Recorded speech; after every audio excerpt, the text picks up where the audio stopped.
to the straw bales.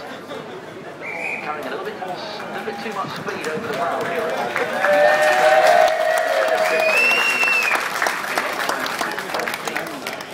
Classic 1980s Holden Commodore. Gone a bit wide at Holden.